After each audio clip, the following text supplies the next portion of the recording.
여러분, 예수님을 바로 알아야 영의 세계를 압니다. 뭐 영의 세계라고 하니까 어떤 신령하고 귀신의 세계를 말하는 게 아니라 저는 너무 감사해요. 예수님을 믿은 것이 너무 감사한데 구원받은 것은 말할 것도 없고 지금 예수님을 믿어도 우리가 이 세상을 사실은 죄 때문에 넘어지기가 번번한데 예수님을 몰랐다면 완전 반쪽 인생 사는 거예요. 그런 생각 안 해보셨어요? 예수님을 모르면 완전 반쪽 인생 사는 거예요. 돈만 쫓아가고 승진만 바라보고 애들 키우고 근데 이것들을 움직이는 진짜 힘이 있거든요. 그래서 사람들이 그걸 모르고 철학을 쫓고 점쟁이 쫓아다니고 우상 숭배하고 나름대로 몸부림을 치다가 자기 멸망길로 가는 거예요. 고우는 자기 길을 잘라버렸어요. 뭐가 아쉬워서 그랬을까? 하버드대학 나온 사람이 자살을 해버리네. 우리 시골에 미치광이가 하나 있었어요. 정신병자. 그 사람이 서울대학을 나온 사람이에요. 그 당시에. 뭐가 그렇게 만들었을까? 초등학교만 나와도 기쁘게 사는 사람이 있는가 하면은 세상을 다 움켜쥐고도 더 갖지 못하고 불안해서 노심초사 하다가 우울증에 걸리고 불면증에 걸리고 나중에는 약물 중독에 빠져서 죽어버리는 일이 왜 생기는가? 영의 세계를 몰라서 그렇다는 거예요. 우리가 영의 세계를 안다는 건 천국과 함께 덤으로 얻는 엄청난 보너스 축복이라는 거예요. 저는 저기 눈에 보이는 것만 있는 줄 알았어요. 예수님 만나기 전에. 가난이 적인 줄 알았어요. 가난. 무식한 게 적인 줄 알았어요. 힘없는 게 적인 줄 알았어요. 그래서 힘을 가지려고 했어요. 촌에서 힘이 없으니까 괄시받는구나. 우리 집안이 별 볼 일 없으니까 괄시받는구나. 그런 생각들. 그래서 인생 역전을 꿈꿔보면서 열심히 나름대로 우리 형님이 한이 맺혀서 나만 보면 너는 판검사 되거라. 너는 판검사 되거라. 시골에서 인생을 역전시킬 수 있는 건 그거밖에 없는 거예요. 근데 예수님을 믿고 나니까 그것이 적이 아니라는 걸 조금씩 알게 됐어요. 우리에게는 세 가지 적이 있어요. 첫째는 마귀가 그 첫 번째 적수예요. 예수님께서 이 땅에 계시는 동안 대적하셨고 이제는 교회, 즉 우리에게 그 싸움을 위임해 주셨습니다. 마태복음 16장 18절에 보면 잘 아는 말씀이지만은 이 반석 위에 베드로의 신앙 고백을 들으신 주님께서 네 반석 위에 이 반석 위에 내가 교회를 세운다. 내 교회다. 그래서 교회는 사단이 흔들 수 없는 곳이에요. 예수님이 교회니까. 예수님이 세운 교회. 예수님이 세운 교회니까 사람이 무너뜨릴 수 없어요. 어떤 교회가 없어졌다 그러면 그건 예수님께서 손을 놨기 때문에 없어지는 것이지 사람이 공격해서 없어지는 경우는 없어요. 왜? 예수님의 교회는 주님의 교회는 주님이 책임지기 때문에 그래요. 어떤 사람은 교회를 돈 있으면 세우는 줄 알아요. 어떤 사람은 목사가 됐다고 교회를 세워요. 그러나 주님이 주인 되지 않는 교회는 교회가 아니에요. 그거는 사상 누각과 같아요. 많이 모여도 필요가 없어요. 시설이 아무리 좋아도 필요가 없어요. 아무리 유능한 사람들이 모여있어도 그건 교회 아니에요. 인간의 냄새 나는 것에 불과해요. 이 반석 위에 내 교회를 세우리니 음부의 권세가 이기지 못하리라. 그렇게 이야기했어요. 근데 음부는 지옥이거든요. 그러면 지옥이 어떤 권세를 갖고 있어요? 지옥은 생물이 아니에요. 권세라는 말은 살아있는 생명체에 갖다 붙는 말이에요. 그러니까 이것은 마귀라고 말을 할 수 있어요. 내가 교회를 세울 거야. 근데 이 교회는 얼마나 강력한지 마귀의 권세가 이기지 못해. 그렇게 주님께서 장담하셨다는 거예요. 그러므로 우리가 싸워야 할 적은 첫 번째 적은 마귀예요. 예수님이 승리하셨습니다. 할렐루야. 광야에서 예수님이 승리하셨어요. 제자들이 승리하셨습니다. 이건 곧 우리에게 뭘 말하느냐? 우리도 승리할 수 있으며 우리도 싸워야 한다고 말이에요. 그래서 우리의 첫 번째 대적은 마귀예요. 이걸 항상 잊지 마시라고 말이에요. C.S. 루이스는 모든 것이 마귀적이라고 생각하는 것도 옳지 않다. 그러나 모든 일이 마귀와 상관없다고 생각하는 건 더 위험하다 그랬어요. 여러분, 이 세상은 절대 우연이 없는 것이에요. 하나님의 뜻 아니면 사단의 방해, 이 둘이 톱니바퀴처럼 돌아가는 tum바구니 속에서 육체를 갖고 우리가 이 땅에 살아가는 동안 어쩔 수 없는 필연적 이 전쟁터에서 우리가 살아가고 있는 것입니다. 마귀를 인정하지 않는다고 해서 마귀가 없어지는 게 아니에요. 나는 그런 거 믿고 싶지 않아. 나는 예수님만 믿을 거야. 그런다고 해서 마귀가 그를 건드리지 않는 게 아니에요. 바람이 불듯이 내가 나가면 나와 상관없이 어떤 일이 펼쳐지듯이 이 세상은 사단이 권세를 잡고 있기 때문에 우리 주님 다시 오실 때까지 마귀와의 전쟁은 필연적일 수밖에 없는 것이에요. 그래서 우리가 정신을 차리고 깨어 있어야 한다고 성경은 계속 우리를 종용하고 있는 것입니다. 두 번째 우리의 적은 이 마귀가 효과적으로 사용하는 무기인 죄입니다. 죄. 오늘 20절을 한번 보십시오. 오늘 우리가 읽은 본문 20절에 만일 내가 원하지 아니하는 그것을 하면 이를 행하는 자는 내가 아니다. 내 속에 거하는 무엇이다? 죄니라. 우리의 두 번째 적은 죄입니다. 죄. 이 죄는 우리의 눈, 귀, 감각을 통해 기회를 엿보다가 일단 우리 안에 들어오면 막강한 위력을 발휘해요. 이 죄는 우리 안에 들어와 우리의 이 자리를 일단 잡기만 하면 모든 관계를 깨뜨려 버립니다. 아담과 하와는 하나님과의 관계가 깨져버렸어요. 뭐 때문에? 죄가 들어와서. 가인은 제2의 종로로 하는 순간 자기 형제와의 관계가 깨져버렸어요. 오늘도 마찬가지. 여러분 지금 관계가 깨진 사람들이 이 자리에 있을 거예요. 그런 분들은 뭐 때문에 그랬느냐? 죄 때문에 그렇다.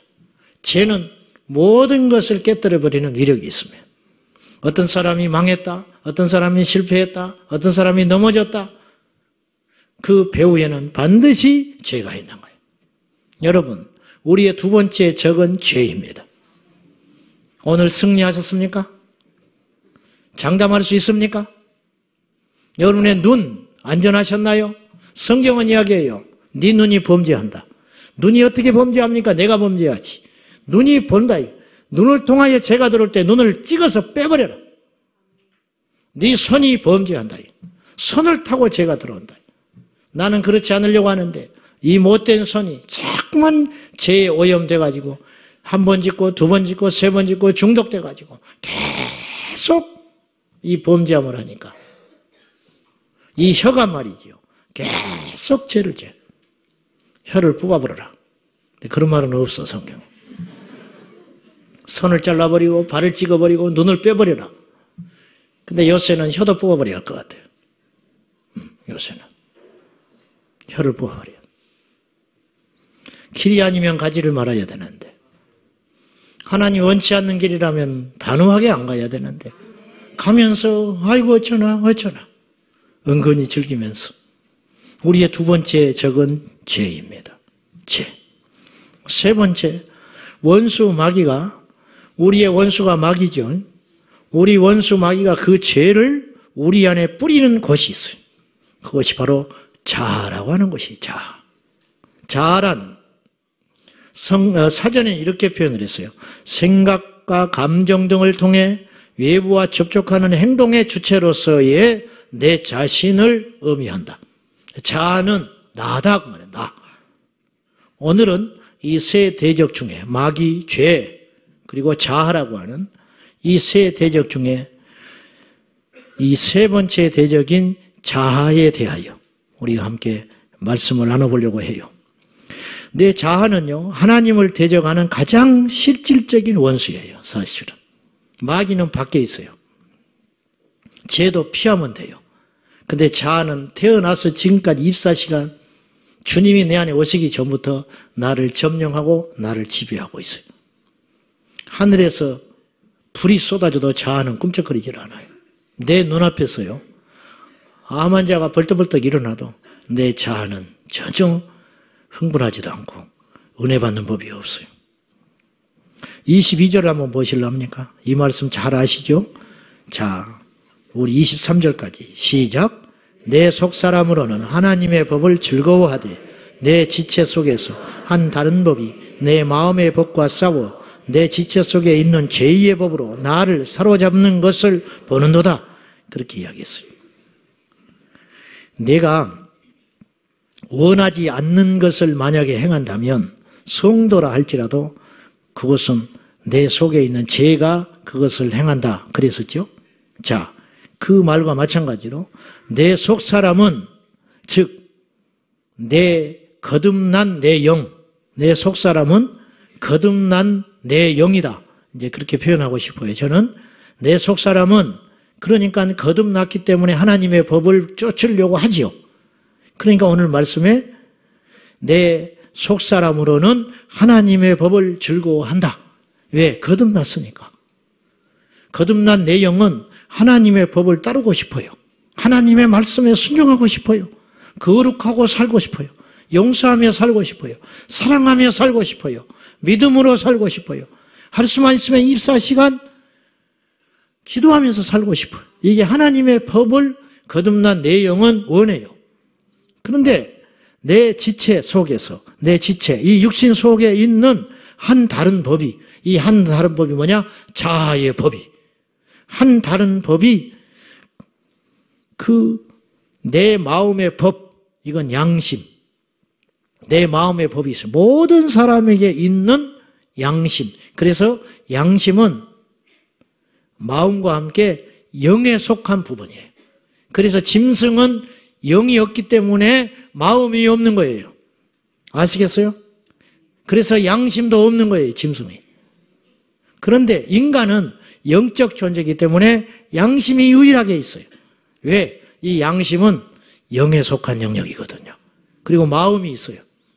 그러니까 이 말씀은 내 지체 속에 있는 한 다른 법이, 자아의 법이, 내 마음의 법, 모든 사람이 갖고 있는, 거듭났든 안 거듭났든 예수님 앞에 꼬꾸라졌든 안 깨졌든 갖고 있는 내 마음의 법, 양심의 법과 싸워가지고 내 지체 속에 침투해 있는 죄의 법으로 말미암아 나를 지배하고 있는 것을 나는 날마다 보고 있다. 번번이 패배하고 있는 나, 번번이 알면서도 하나님을 대적하는 내 자아, 이것을 내가 보면서 날마다 죽을 지경이다. 바울이 그런 말을 했어요. 우리 같은 범인이 하는 게 아니고 목숨을 걸고 자기의 생명을 전혀 귀한 것으로 여기지 아니하고 하나님의 뜻이라면 무조건 순종하고 달려갔던 바울이 하는 말이, 내 안에 두 법이 있어서 내 속사람으로는 하나님의 법을 즐거워하고 따르고 싶지만은 내 안에 다른 법 하나가 들어와 가지고 이 법이 나를 성령의 법에 굴복하지 못하게 하니 내가 번번이 패배한다. 오라, 나는 공고한 자로다. 이 말씀은요, 공고한 자라는 말은 현대어 성경에는 이렇게 표현을 했어요. 아, 나는 얼마나 비참한 사람인가. 바울이 그렇게 깊이 단식했어요. 오, 나는 너무너무 비참하다. 여러분 그런 거 느끼십니까? 하나님의 법을 알면서도 순종하지 못하는 내 자신을 보면서 얼마나 비참한가. 이 비참함을 느껴야 비로소 하나님 앞에 꼬꾸라질 수 있는 자격이 있는지도 몰라요. 한편으로. 아하, 나는 얼마나 비참한 사람인가. 누가 이 죽음의 몸에서 나를 구해내겠습니까?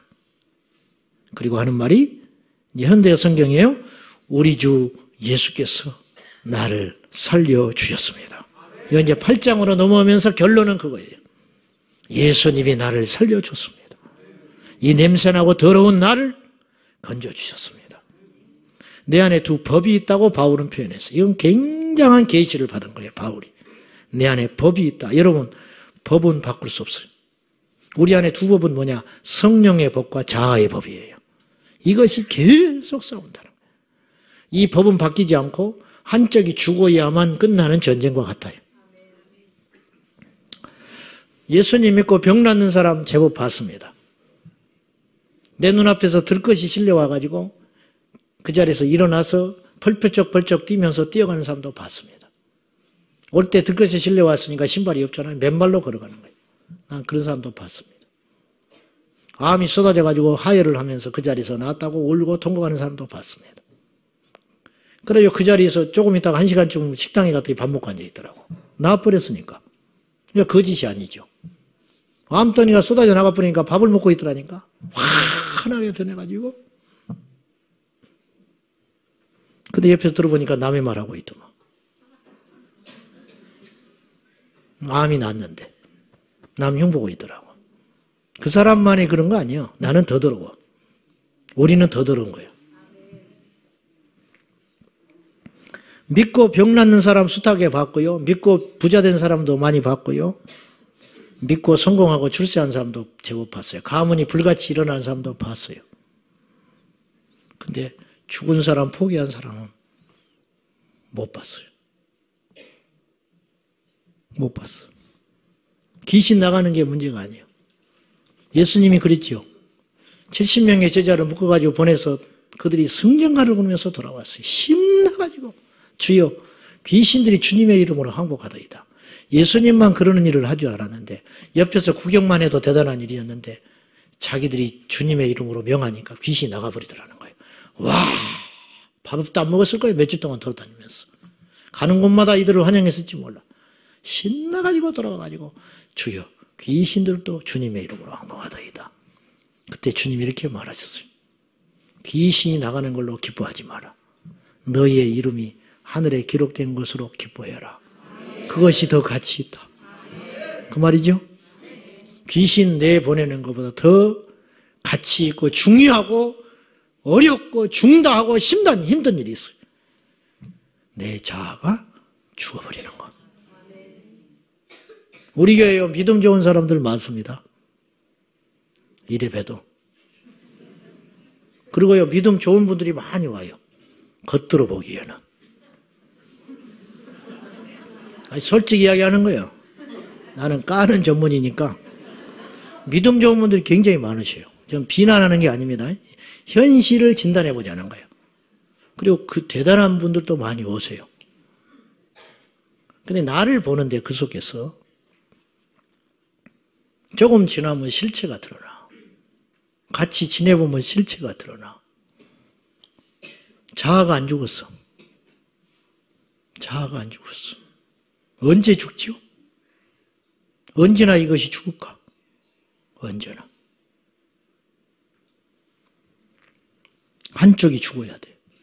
틀림없이 시소. 내가 살면 예수님이 안 나타나요. 내가 죽을 때 예수님이 드러나요. 시소의 법칙. 이거는 팽팽할 수가 없는 거예요. 반드시 기울어져. 아셨어요? 시소 타봐. 반드시 기울어져. 이렇게 있는 경우는 없어. 무게가 똑같은 사람은 거의 없거든. 똑같아도 기울어져. 시간 지나면. 이대로 있는 법은 없다고.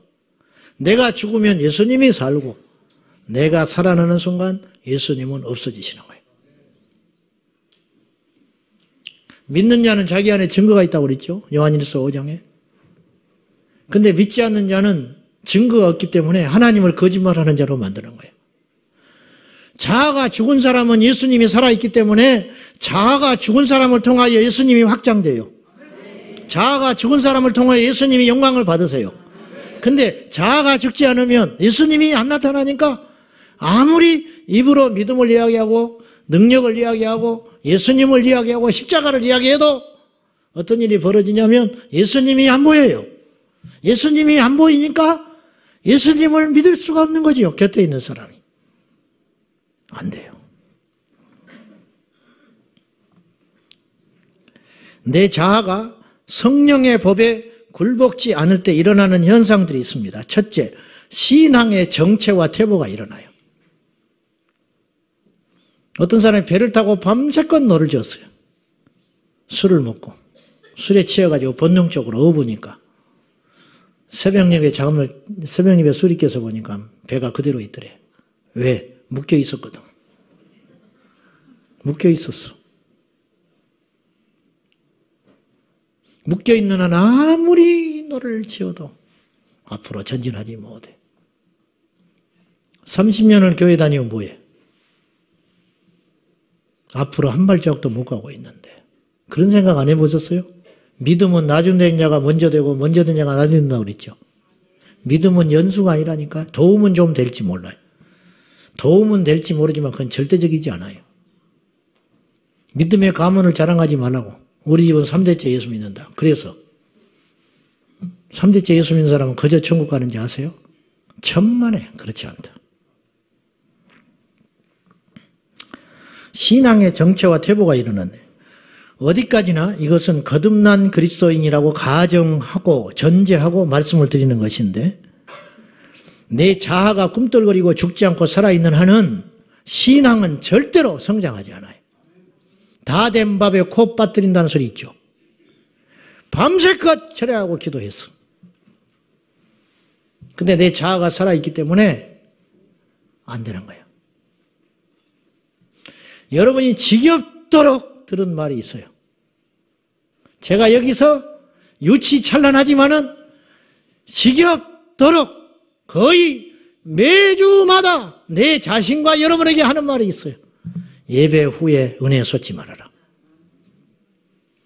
3층 카페에 가서 넘어지지 말아라. 회의할 때 큰소리 내지 말아라. 식당에 가서 큰소리 내지 말아라. 지겹도록 귀에 닦지 않도록 그 소리 해왔어요. 또 할 거예요. 안 고쳐지니까 우리 교회는 말이라도 하지, 이런 소리. 죄송해요. 지난주에 비판하지 말라고 그랬는데 비판이 아니고 우리 현실을, 실태를 이야기하는 거예요. 가봐요. 외부에서 오신 교회들 있죠. 여러분 교회 안전합니까? 여러분 교회 편안하십니까? 편안한 교회 하나도 없어. 하나도 없어.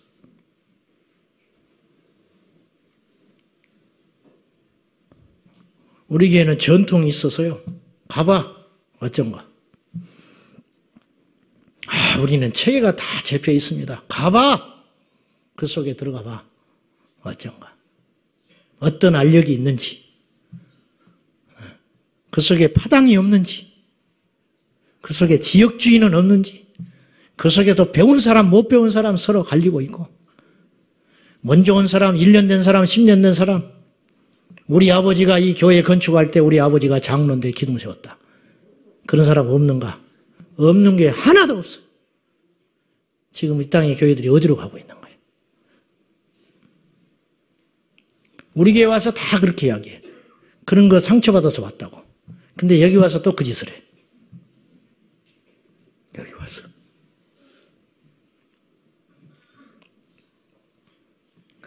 개미들 중에 성실히 일하는 개미가 있대. 성실히 일하는 아주 일개미. 지독한 일개미. 20%. 그거 뽑았어요. 항상 80%는 논다. 20%가 80%는 놀 때. 그게 법칙이 있어요. 그래서 일 열심히 하는 개미만 뽑아가지고 핀셋으로 꼭 뽑아가지고 모아놨다는 거예요. 그러면 그놈들은 전부 일만 해야 돼. 100%. 원래 일을 잘했던 놈들이니까. 딱 모아놓으면 이놈들도 또 8대2로 딱 갈린다네. 거기도 또 일 안 하는 놈이 또 나온대. 어떻게 된 일인지. 그러지 않은 놈들도. 제가 무슨 말을 하려고 하는지 여러분 아실 거예요. 예배한 후에, 기도한 후에, 금식한 후에, 멋지게 사역한 후에 찾아오는 불청객이 있어요. 우리에게 확 찾아오는 불청객이 있어. 그 이름은 바로 자아. 자존심, 이기심, 그것이 찾아와요. 로이드 존스 목사님은 영국에서 목회하실 때 유독 설교가 잘 된 날이 있더라는 거예요. 막 청중들이 그냥 스펀지가 물을 빨아들이시 그럴 때가 있어요. 저는 한 번도 없어서. 확 집중해가지고 말씀을 그냥 먹어버리는 그런 역사가. 그런 날은 목사님이 어떻게 했냐면 성도들하고 인사를 안 했대요. 나가는 성도들하고 인사를 안 했대. 왜? 자아가 꿈틀거려 올라오니까. 나나 이런 설교하지. 이야, 오늘도 내가 멋지게 히트 쳤다. 그런 생각이 슬금슬금 올라오는데 이 자아가. 거기다가 기름 붓는 소리가 나와. 목사님 은혜 받았습니다. 목사님 오늘 너무너무 은혜 받았어요. 그 말이 뻔히 나올 게 뻔하니까 그날은 이분 인사를 안 해버리고 자기 서재로 소리 없이 들어가 버렸대. 그리고 가서 명설교가들의 설교집을 읽었대요.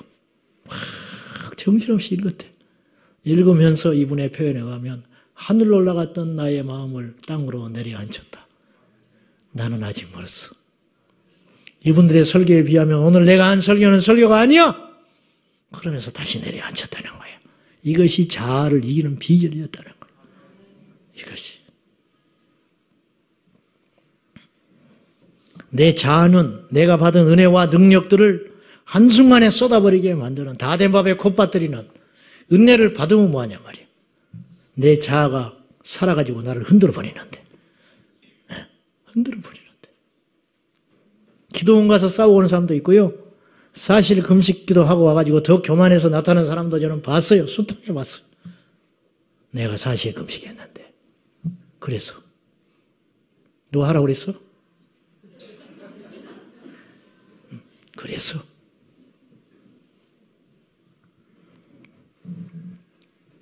은혜를 받고 훈련을 받는 것도 중요하지만은 그 은혜를 유지하여 고스란히 내 것으로 만드는 작업이 더 중요합니다.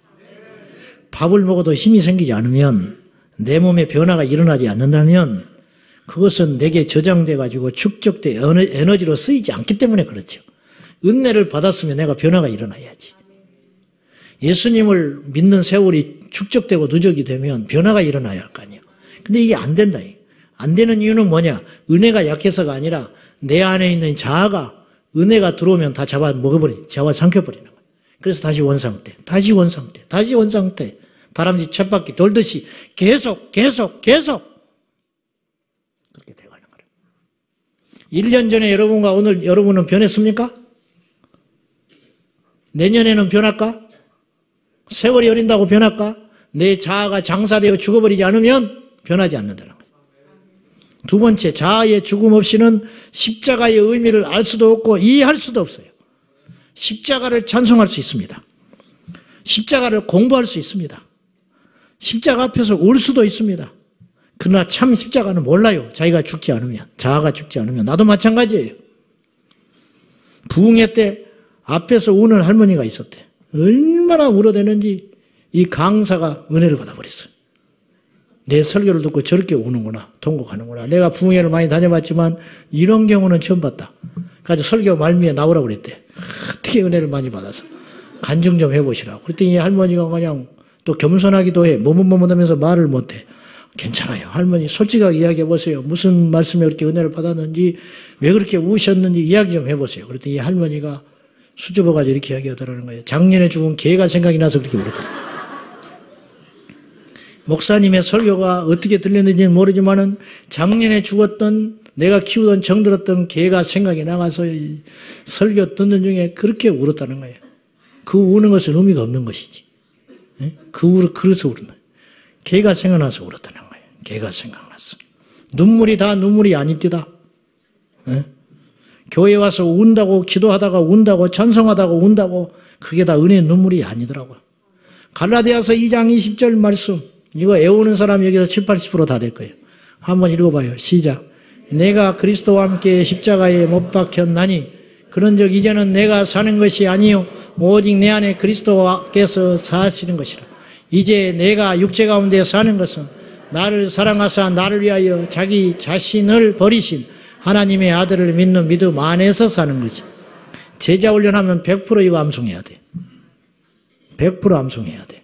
그러면 제자 훈련했으면 다른 말씀 필요도 없어요. 이 한 말씀만 딱 붙잡고 이 말씀이 자기 안에 육화되어서 들어와 있으면 제자 훈련은 더 이상 안 받아도 돼. 근데 제자 훈련을 10분을 해도 안 달라지네. 이 구절을 줄줄 외우고 다녀도 안 달라지네. 냉장고에 아무리 붙여놔도 안 달라지네. 갈라디아서 2장 2절 여러분 성경책 찾으면 전부 빨간 줄 그어져 있을 거예요. 지금. 그죠? 새로 산 성경 빼놓고 몇 년 때 묻은 성경에는 반드시 갈라디아서 2장 2절이 줄 서 있어요. 줄 그어져 있어요. 빨간 걸로. 색연필로. 다 줄고 있어. 그러면 뭐하냐고요. 백날 줄 그어놓으면 뭐하냐고요. 그것이 내 안에 육화돼서 들어오질 않는 걸. 육화돼서 죽질 않는 걸. 내가 십자가에서 죽었다. 바울이 고백하는 거예요. 여기서 말하는 내가 죽었다고 할 때 이 나는 바울의 자아. 내가 죽었어. 이기심, 자존심, 이것의 완전한 죽음. 그리고 나니 내가 십자가에서 예수님이 죽었을 때 내 자아가 죽은 신비로운 연합. 과거의 사건이지만 바울이 이 고백을 하기 전에 예수님이 십자가에 먼저 죽어 죽으셨잖아요. 근데 내가 예수님을 만나고 나니까 이 비밀을 알게 됐다 이거예요. 나도 죽었구나. 그분이 죽을 때 내 자아도 죽었구나. 할렐루야. 2000년 전에 십자가에서 주님이 죽으실 때 내 자아도 죽었다. 죽었다. 죽을 것이 아니고 죽어버렸다. 주님이 우리의 자아를 죽어주신 거예요. 그 죽음에 동참한 자만이 어떤 일이 벌어지느냐. 내가 그리스도와 함께 십자가에 연합하여 죽었기 때문에 이제는 내가 사는 것이 아니다. 오직 내 안에 그리스도께서 살고 계신다. 이제 남은 여생을 내가 사는 이유는 직장 다니는 이유, 밥을 먹는 이유, 자식을 키우는 이유, 열심히 일하는 이유, 놀러 가는 것도 무엇 때문에 그런 것이 모두가 의미가 있는가? 내 남은 여생은 오직 나를 사랑하사 자기 목숨을 내어주신 그리스도를 믿는 믿음 안에서 사는 것이다. 그거 외에는 어떤 의미도 없다. 아무리 좋은 걸 봐도 그때뿐이더라. 아무리 좋은 걸 걸쳐봐도 그때뿐이고, 아무리 좋은 걸 메고 다녀도 그때뿐이고, 아무리 만난 걸 먹어도 그 다음날 아침에 일어나면 아무 의미가 없는 것이거늘 오직 하나만 남는데 예수 그리스도. 예수 그리스도를 믿는 믿음만 남는 것이거늘 우리 땅의 그리스도인들 일체를 포함하여 헛된 짓거리만 하고 다니고 있다. 헛손질만 하고 다니고 있다. 명예를 탐하고 높아지기를 원하고 내 자아가 침투받는 걸 허락지 아니하며 누구에게 자존심이 짓밟히는 거 죽어도 못 견디는 거예요. 죽어도. 어떤 중세 수사가 광야에서 금식을 하면서 자기 육을 죽이면서 금식을 하고 있는데 마귀가 무너뜨리려고 가가지고 온갖 유혹을 하고 쾌락으로 명예로 유혹을 해도 넘어지질 않아. 나중에 마귀가 한마디 했더니 이 사람이 쓰러져버렸어요. 넘어지고 금식을 중단하고 시시거리고 나와버렸어요. 무슨 말을 했냐? 네 형은 알렉산드리아 교부가 됐단다. 교부가. 그랬더니 에이? 끄떡 않던 그 사람이 내 형이 자기보다 출세했다는 그 소리를 듣고 금식을 하다가 중단하고 일어나서 성질내면서 가버렸다는 시시거리고. 하늘에서 불이 떨어져도 내 자존심 건드리면 불 떨어진 거 아무 필요가 없어요.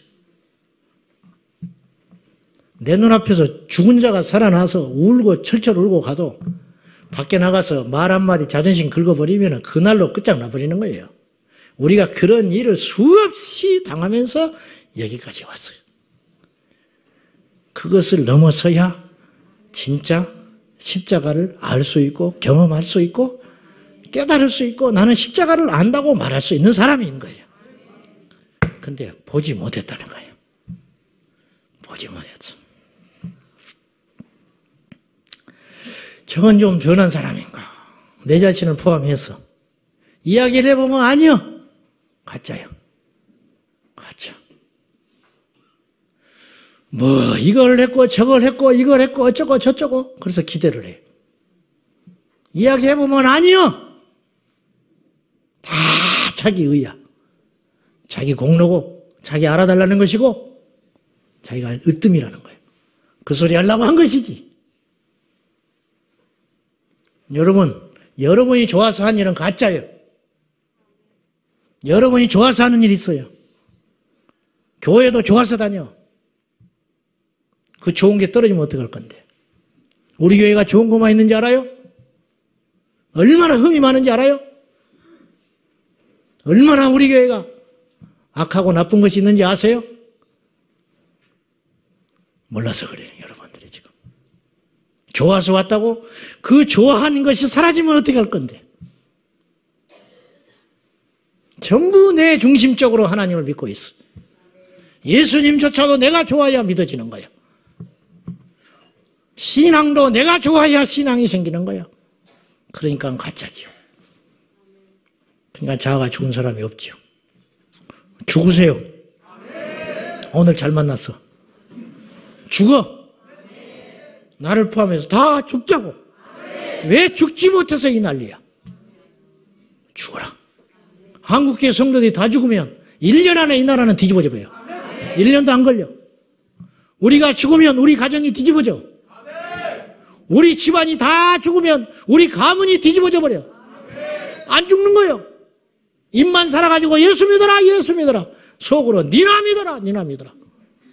니나 믿어라.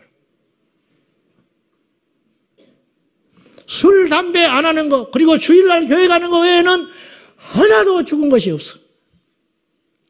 하나도 죽은 것이 없어.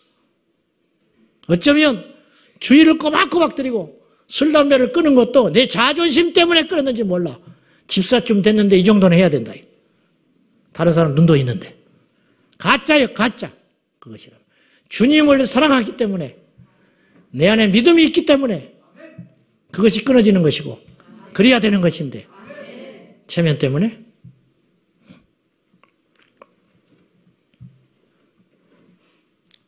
그래서 바울은 이야기해요. 내가 십자가에서 죽어버렸기 때문에 이제는 내가 결정하고 내가 좋아하고 내가 원하는 것이 아니고 주님이 기뻐하시는 거, 주님이 원하시는 거, 주님이 결정하시는 거, 내키지 않더라도 난 따라간다. 왜? 나는 죽어버린 시체니까. 죽어버린 시체니까. 죽으라. 죽으세요. 죽어. 자아가 사형당하여 죽어버린 사람의 특징이 있어요. 첫째, 혈기가 죽어요. 지렁이도 밟으면 꿈틀거린다 그러죠. 지렁이도 밟으면 꿈틀거린다. 기가 막힌 말이에요. 지렁이도 성질이 있다 그런 뜻이요. 그 말 아닙니까? 지렁이도 밟으면 꿈틀거린다. 지렁이가 꿈틀거리면 뭐 할 건데? 그래도 지렁이는 성질이 있다 그 소리예요. 아무리 하찮은 것도 성질이 있다. 그러나 죽은 호랑이는 아무리 밟아도 꿈쩍거리질 않아. 죽은 호랑이는 밟아도 꿈쩍거리질 않아. 야고보서 1장 20절에 보면 시작. 사람이 혈기가 왜 위험한지 아세요? 사람이 성내면 하나님의 의의를 이루지 못한대. 여기서 하나님의 의의라는 것은 뭐냐면 하나님의 공의. 혈기를 내면, 성을 내면 하나님이 그 사람을 통해서 할 수 있는 일이 아무것도 없다. 그런 뜻이에요. 하나님의 일을 이루지를 못해. 가인은요, 동생을 죽이기 전에 혈기에 사로잡혔어요. 성경을 자세히 보세요. 창세기 4장을 보면. 가인이 동생을 쳐 죽이기 전에 안색이 변하고 분이 꽉 찼어요. 혈기가 올라와 버린 거예요. 사울은 악한 영에 나중에 사로잡히거든요.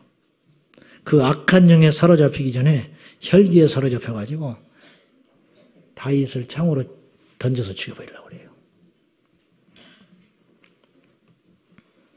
혈기가 표현되는 게 있습니다. 첫째, 성질을 부려요. 분노하는 거예요. 분노해. 자, 오늘 완전히 죽는 거예요. 완전히 죽는 거예요. 두 번째는 오랜 기간 원한을 풀지 않고 있어요. 이것도 혈기야. 말세의 특징 중에 하나가 뭔지 알아요? 자긍하며 원통함을 풀지 않는다. 하여튼 교회에서도 틀어졌다 그러면 끝장을 봐야 돼. 네가 나가든지 내가 나가든지. 그동안 은혜 받는 거 아무 필요 없어. 그동안 기도한 거 아무 필요 없어. 그동안 전도해 오는 사람 눈에 안 보여. 앞뒤 안 가려. 끝장 봐야 돼. 끝장.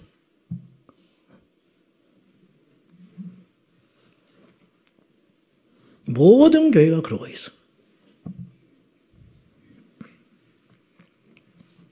말세에는 원통을 풀지 않는다. 그리고 세 번째는요, 소극적이 돼요. 안 한대. 안 해. 못하는 게 아니야. 못하는 것과 안 하는 건 달라요. 아셨어요? 못하는 건 환경에 매여서 내가 도저히 할 수 없는 걸 못한다 그러는 거예요. 안 한다는 건 뭐냐면 그 속에 들어가면 안 합니다. 그 소리는 뭐냐면 내가 성질나서 못하겠다 그 소리예요. 자존심 상해서 안 한다. 내가 능히 할 수 있는데 안 해. 묻겠습니다. 안 하는 거예요? 못하는 거예요? 못하는 건 제가 아니에요. 안 하면 촛대 옮겨요. 아시겠어요? 안 하면 하나님이 그 사람에게 사명을 줬잖아요. 못하면 하나님이 기다려줘요. 예? 기다려준다고. 할 수 있는 역량이 생길 때까지 기다려주시죠. 무거운 짐을 맡기셨으니까. 그리고 성령께서 도와주시지만은 안 하잖아요. 할 수 있는데 안 하는 거요. 그러면 딱 빼서. 그리고 다른 사람한테 맡겨버려. 1달란트, 2달란트, 5달란트. 1달란트 받은 자가 안 한 거예요. 못한 게 아니요. 묻어놨어. 묻어놨다는 건 뭐예요? 땅에 묻어놨다는 건 뭐예요? 안 했다는 거지요. 그럼 어떻게 해요? 하나님 나라의 법칙은 묘합니다. 보십시오.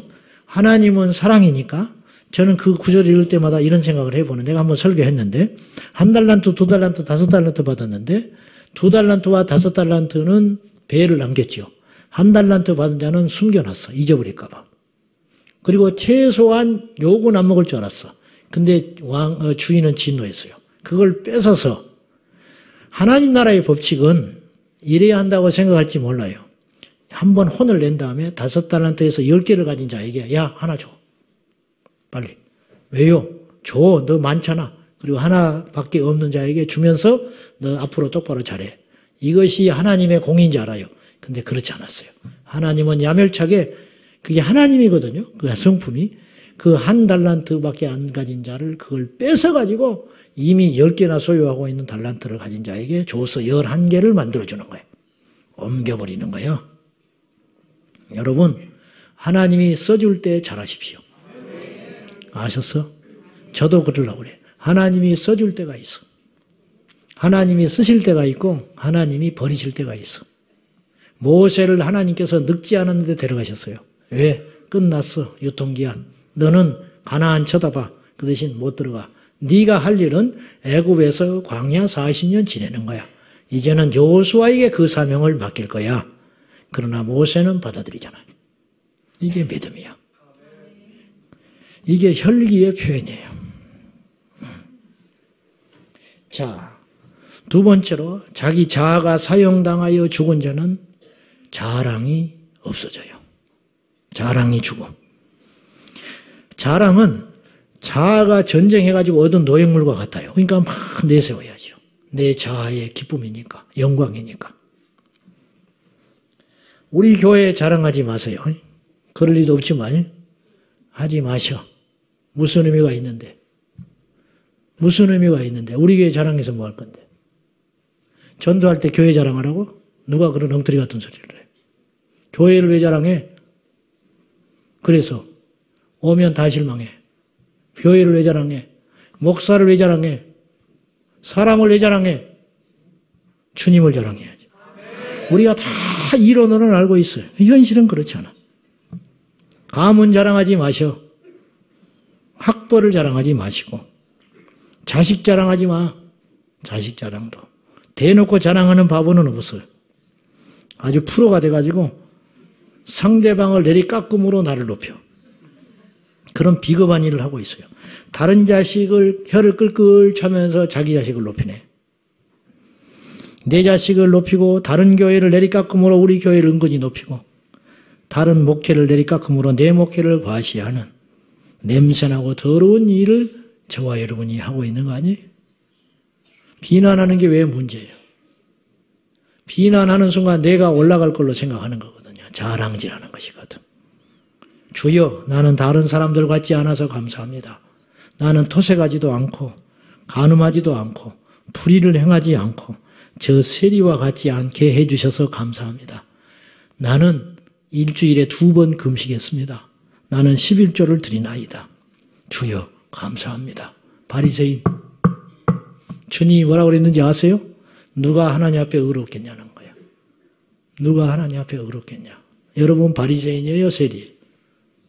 네? 세리는 고개도 못 들어요. 주여 나를 불쌍히 여기소서. 하나님이 찾으시는 심령이 뭔지 알아요? 시편 51편에 보면 하나님이 찾으시는 심령은 상한 심령이라. 하나님이 멸시하지 않는 마음이 있다고 그랬어요. 하나님이 받으시고 용납하시는 기다리는 마음이 있대요. 상하고 아픈 마음. 자랑하는 현장에는 그것이 없어. 하나님께서 오늘 또 내 자아를 죽이려고 작업을 숱하게 하고 계세요. 그 작업의 도구는 다음과 같습니다. 사무엘하 7장 14절. 시작.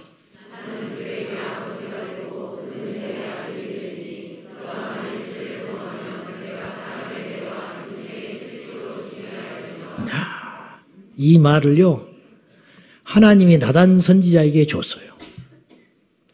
다윗에게 가서 이야기해라. 다윗에게 이 말을 전하라는 거예요. 하나님이. 그러니까 나단은 당사자가 아니에요. 다윗에게 전할 말인데 나는 그에게, 그가 다윗이요. 그에게 아버지가 된다. 엄청난 축복이죠. 그는 내게 아들과 같은 존재다. 근데 만일 그가, 다윗이 죄를 범하면 내가 사람의 매와 인생 채찍으로 그를 때리겠다. 징벌하겠다. 현대어 성경에는 뭐라고 써 있었느냐? 사람을 막대기와 채찍으로 사용하여 그를 벌하겠다. 그렇게 이야기했어요. 사람을 통해서 너를 때리려 한다. 제일 아픈 게 뭔지 알아요? 마음이 아픈 게 제일 오래가. 그죠? 육신의 고통은 하루 지나면 견딜만 해요. 수술도 하고 나서 며칠 지나면 견딜만 합니다. 근데 마음 아픈 건 평생 가. 근데 언제 제일 마음 아프냐? 사람으로 맞을 때가 제일 아파. 사람으로 맞을 때. 그죠? 여러분 다 그러시죠? 내가 상처받았어. 그 말은 겉에 육체가 찢어졌다는 소리가 아니에요. 사람으로 내가 매를 맞았다는 거예요. 사람한테 당했다. 사람으로 인하여 너무너무 아프다. 그것이거든요. 근데 그 작업을 누가 하시느냐? 하나님이 하신다는 거예요. 왜? 내 자아를 죽이려고. 자아는 팔이 부러진다고 죽는 게 아니에요. 자아는 내가 사람으로 인하여 연단받고 맞아야 내가 내 자아가 죽는 것이니까 계속 나를 죽이는 거야. 사람에게 부딪히는 게 제일 힘듭니다. 그러시죠? 그렇죠? 사람에게 부딪힌 게 제일 아파. 그리고 가장 빠르게 나를 죽일 수 있는 효과적인 방법이 사람을 통하여 나를 치시는 거예요, 하나님이. 사람이 채찍되어 날아올 때 그 날아오는 그 사람을 죽이지 말고 나를 죽여야 돼. 그게 하나님 나라의 원리라. 피하면 평생 따라다녀. 교회 숱하게 옮겨 다니네. 평생 옮겨 다니다가 하나님 앞에 갔는데 나는 뭔가 변한 줄 알고 완성품이 된 줄 알았는데 하나도 달라지는 게 없어. 새를 여기 갔다가 못 적응하고 저기 갔다가 못 적응하고 이리 가주시오 저리 넣어주시오 이리 주시오. 그래서 직장도 사흘이 멀다고 옮겨. 어? 학교 전학 그만시켜. 가끔 이런 소리를 해요. 예전에 내가 다니는 교회는 안 그랬는데 내가 세상 살다가 이런 꼴은 처음 당해본다는 거예요. 내가요 누구하고 부딪히는 성격이 아니거든요. 그렇게 다 와서 이야기를 해 나한테. 처음 봤대 자기는. 나는 날마다 보고 있는데. 자기가 생전 누구하고 부딪히는 사람이 아니래.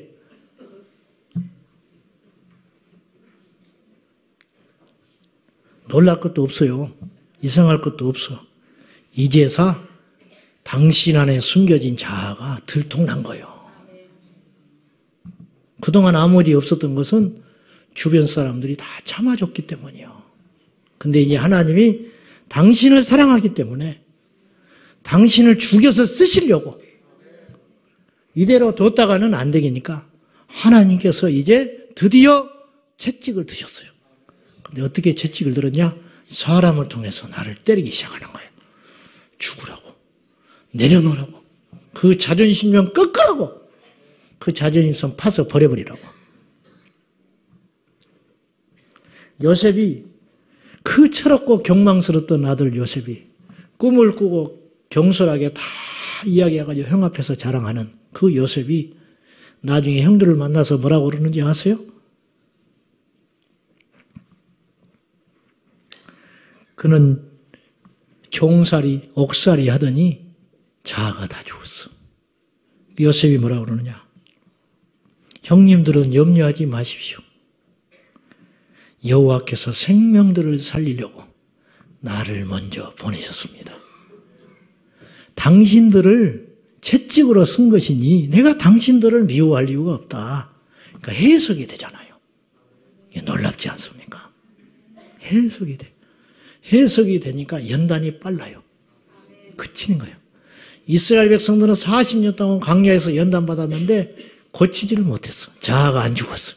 그러니까 뱅뱅뱅뱅뱅 돌다가 가나안 쳐다보고 죽어버린 거예요. 가나안 쳐다보고. 저는 두려운 게 하나 있어요. 아직 내가 맞아야 할 인생 채찍과 사람 막대기가 있을까 봐 솔직히 무서워. 나는 앞으로 얼마나 더 맞아야 될까? 나는 얼마나 더 사람으로 인하여 채찍질을 당해야 될까? 나는 무서워. 두려워. 근데 하나님이 나를 만들어 가시려고 내 자아를 죽이려고 때리시니 감사하지요. 그렇지 않아요? 아멘 한 분들도 다 맞아봐. 아니 맞고 있는 거예요 지금 여러분들이. 여러분 피하지 마셔. 도망하면 안 돼. 자아가 죽어서 도망해야 돼. 다 죽으세요. 다 죽어. 죽으셨어요? 내가 지적해볼까? 안 죽은 사람도 일어나라고 해볼까? 다 일어나야 돼, 다. 다. 요만한 놈도 안 죽어 있어. 요만한 놈도. 병상에서 내일 모레 죽을 사람도 안 죽었네. 화가 벌떡벌떡 나. 간호사 어디 갔니?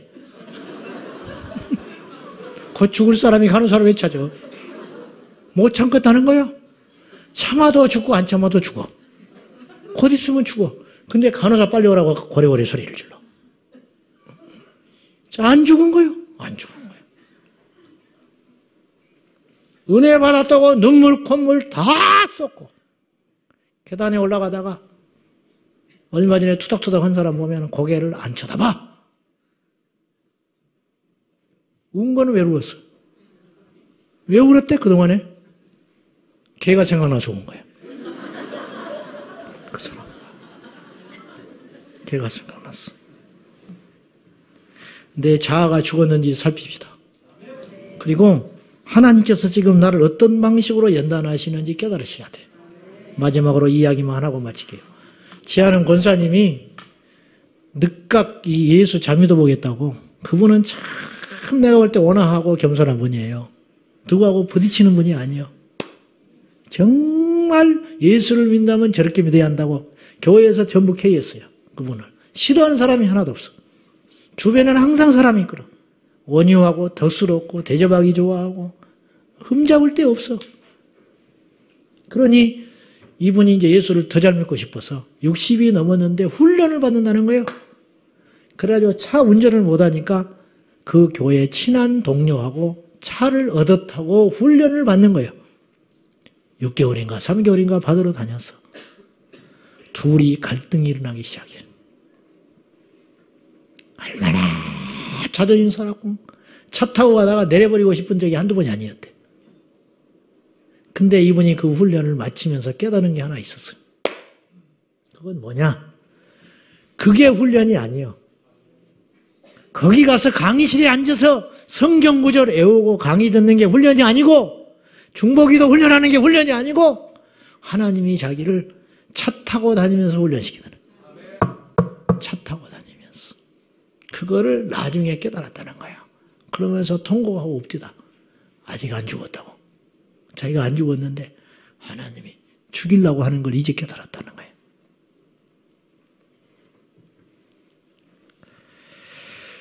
사랑하는 여러분, 내가 죽어야 주님이 살아요.